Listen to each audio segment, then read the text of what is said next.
you think you know how to read? You probably do. But reading for math is not like reading for literature. It's about learning concepts with very specific instructions, and most importantly, it's where you'll find the answers. Spending time in your textbook is vital to active learning, and today we're going to walk you through some strategies to get the most out of your math textbook.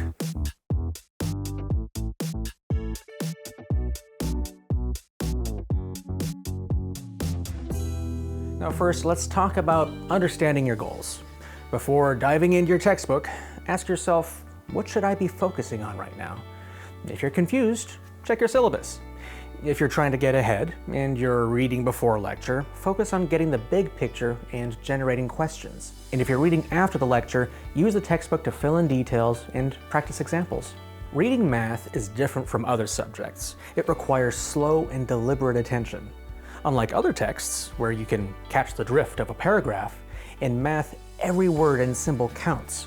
And there's no skimming. Each sentence may take several minutes to fully understand. And if you hit a challenging passage, take the time to review it, and don't be afraid to reread it multiple times until it clicks.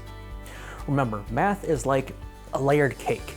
If you don't have a strong foundational layer, the next layers of cake won't have a stable base, and you'll end up with crumbs. Nothing to hold on to. The cake that could have been, but never was. The cake that got away. The cake you dream of, but you wake up cakeless.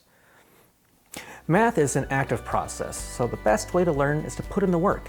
Thankfully, your textbook is full of examples to help you work through various equations.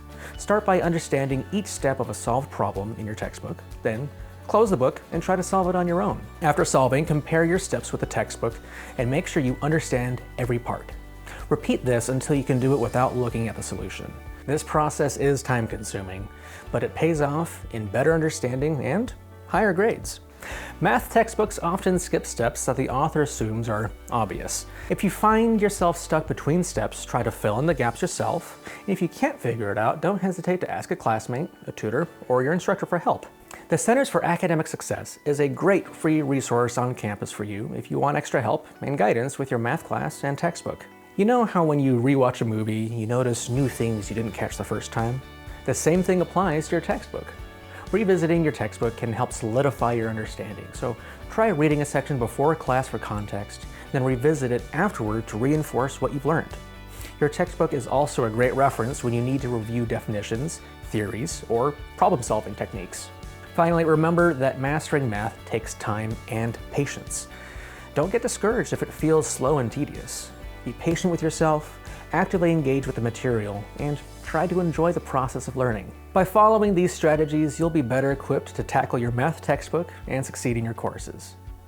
Remember, math is a skill you build over time, and your textbook is one of the best tools to help you along the way.